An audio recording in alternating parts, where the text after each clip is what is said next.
자, 그리고 이제 이렇다 보니까 정당 지지도 그렇고 중도층의 지지를 보니까 6월 3일 지방선거 이제 결과 현재로 분위기를 보면은 민주당에서 좀 지난번에 잃었던 그런 지자체장 자리를 다시 가져올 가능성이 크다 이런 얘기도 나오는 것 같고 그거는 어떻게 여론의 흐름을 좀 봐야 될까요? 그거를 종합적으로 보려면 네. 갤럽을 봐야 되는데요. 네, 단체장 직무수행 평가를 한번 보실 필요가 있습니다. 예, 그 하반기 예, 지난해 예. 하반기 직무수행 평가. 를 평가를 해봐야 되는데, 네, 예, 이렇게 나왔습니다. 이렇게 보면 네, 지금 이거는 서울에서 오세훈 시장 잘한다가 38, 못한다, 잘못한다가 47이어서 어휴. 마이너스 11이 나와버렸습니다.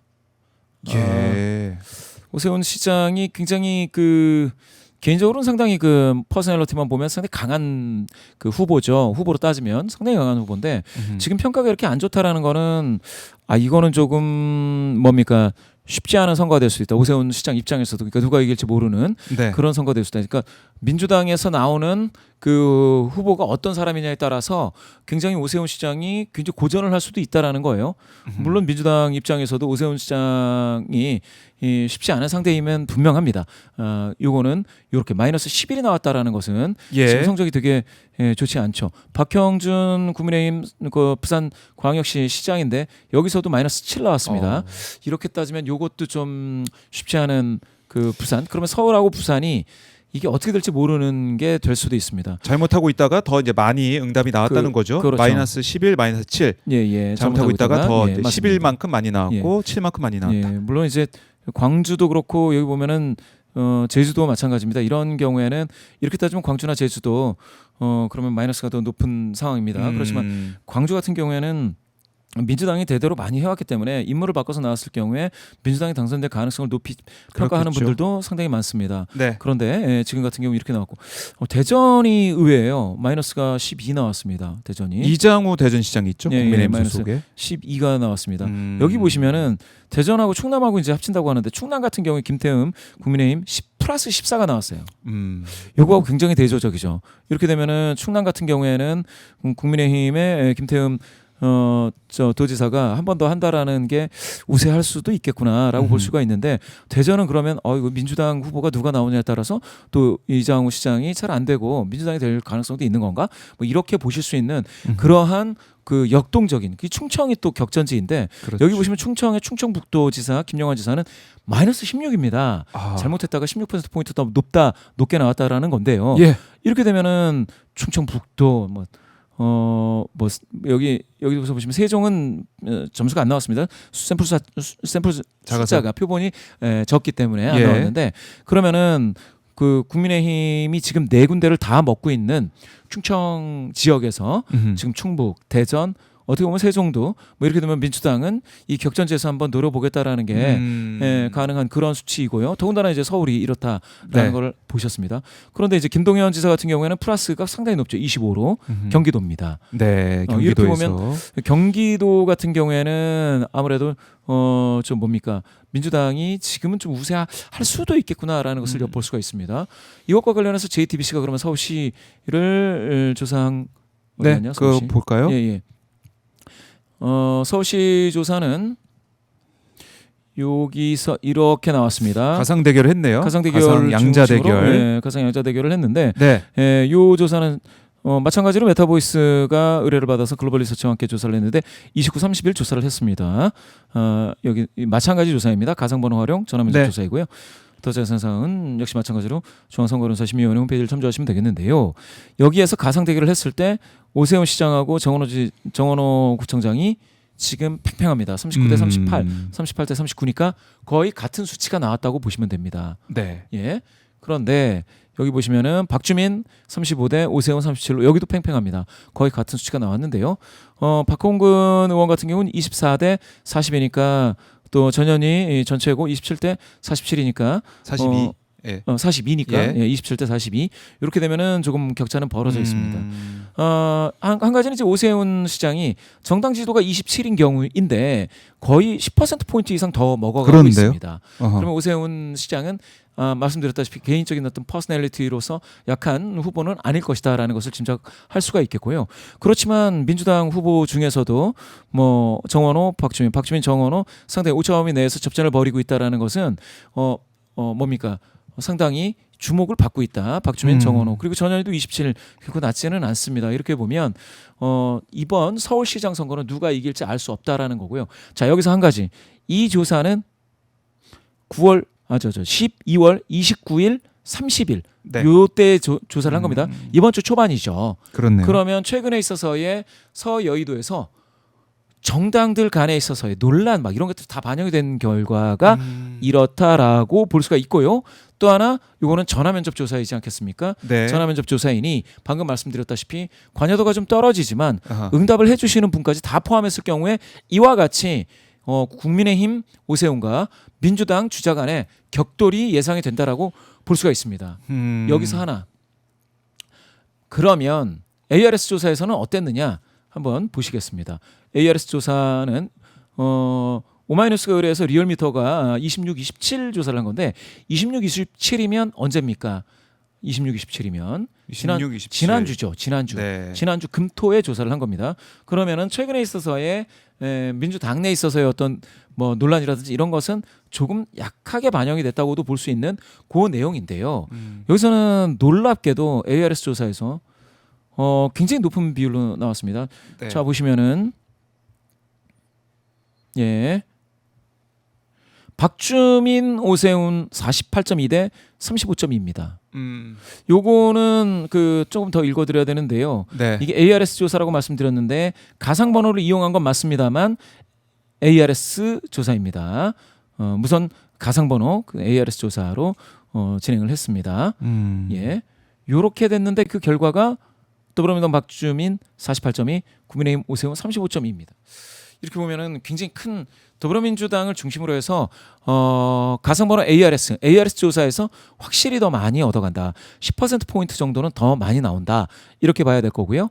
그러면은 이게 ARS이기 때문에 발생하는 문제, 그리고 두 번째는 최근에 있어서의 논란들이 반영이 되느냐의 문제가 있는데 논란들이 반영이 되지 않는다면 더불어민주당이 좀 우세하게 나오던 시기에는 이와 같이 크게 이기는 것도 있더라라는 것들을 참고 삼아 같이 보시면 되겠습니다. 네. 여기서 보시면 서영교 의원도 오세훈 시장하고 오차범위 내에서 대등하거나 전현희 전 최고도 오세훈 시장하고 오차범위 내에서 대등한 결과들을 보실 수가 있겠고요.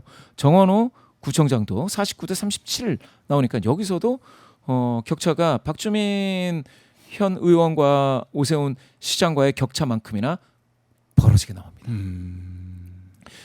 그렇지만 말씀드리는 거는 전화면접 조사에서는 역시 이와 같이 대등한 수치도 나오더라라는 것을 보실 수가 있습니다. 그래요. 이제 조사 방식, 조사 시점에 따라서 조금씩 차이가 나고 있는데 어쨌든 오세훈 시장이 뭐 그렇게 세지 않다 이런 느낌은 가질 것 같아요. 그러니까 저는 그런 느낌을 받았습니다. 맞습니다. 일방적이지는 않구나. 그러니까 오세훈 시장이 뭐라고 해야 될까요? 그 민주당 경선을 통과한 후보와 격돌을 했을 때에 그러면 넉넉하게 이기기는 쉽지 않겠구나. 아하. 예. 지금은 그렇게 나오지 그렇죠. 않습니까? 후보마다 다르지만 민주당에서 잘 나오는 경우에 거의 대등한 거잖아요.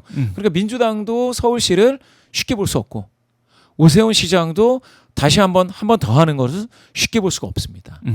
그러면 서울은 그야말로 격전지가 될 거다. 예, 그렇게 예상할 수가 있겠습니다. 네. 나경원 의원 이름이 아직은 뭐 등장 안 하고 있습니다. 이거는 어떻게 봐야 될까요? 나경원 의원도 지금 뭐 어떻게 보면은 당내 후보가 될 가능성 있는 거 아니겠습니까? 나경원 네. 여기에 그러니까 나경원 의원이 나올 경우에도 양자 대결은 JTBC가 나왔는데 이거 차트가 안 나와서 제가 설명을 드리기가 어렵습니다. 이거는 어제 공표된 거라 네. 이거를 제가 통계표를 가지고 설명을 드리려면 오늘 오후 3시가 지나야 됩니다. 그래요? 예. 그런데 나경원 의원이 나왔을 때는 그 박주민 정원호 구청장이 더 강했던 것으로 볼 수 있겠습니다. 이제 JTBC 보도는 모두 오차범위 밖에서 앞선다. 정원호 구청장과 박주민 의원. 이것도 이제 보여지네요. 예. 그렇죠. 여기서 네. 봤을 때 오차범위 밖에서 앞선다라는 거는 요거는 민주당이 이제 전현희 박홍근 의원과 대결할 때 오 시장이 앞선다 이런 것도 있는데요. 네. 나경원 의원이 나온 것은 요 뉴스를 봐야 되는데 이건 제가 네. 뉴스에는 예. 이제 언급이 돼 있습니다. 예, 예. 언급이 돼 있어요. 심지어는 나경원 의원과 전현희 의원이 만약에 여성 대 여성 그러니까 최초의 여성 시장으로 대결을 할 때 네. 동률입니다. 동률입니다. 동률. 예. 그러면 이제 정원호나 박주민 의원이 나갈 때는 우세하다라고 이제 이해를 하실 수 있겠습니다. 그래요. 서울시 격전지가 될 거다. 하지만 예. 또 어떤 후보가 나오냐에 따라 가지고 격전지에서 약간 좀 비켜갈 수도 있다. 이런 뭐 생각도 하게 되네요. 후보에 따라서는 후보에 좀 따라서는 다를 수 있습니다. 각 정당의 후보가 누가 되는지 예. 경선 과정을 또 지켜봐야 된다. 예. 알겠습니다. 경선 과정 주목을 해 보겠고, 근데 중앙일보에서 나온 이제 보도를 보면 여론조사 예, 예. 결과를 보면 전재수 전 장관이 박형준 시장을 앞서고 있는 그런 조사 결과도 나왔더라고요. 보니까 전재수 전 장관이 39, 박형준 지금 현 시장이 30%. 그러니까 지금 중앙일보요. 통일교 논란으로 많이 지금 예. 전재수 전 장관 입장에서는 힘든 상황일 수도 있는데 여론은 전재수 전 장관의 손을 더 이제 들어주는 상황이다. 이거 어떻게 해석해야 될까요? 이렇게 나왔습니다. 네. 전재수 39, 네. 박형준 30입니다. 지금 뭐 통일교 논란이 있었고 전재수 전 장관은 이제 해수 장관을 사임을 했는데요.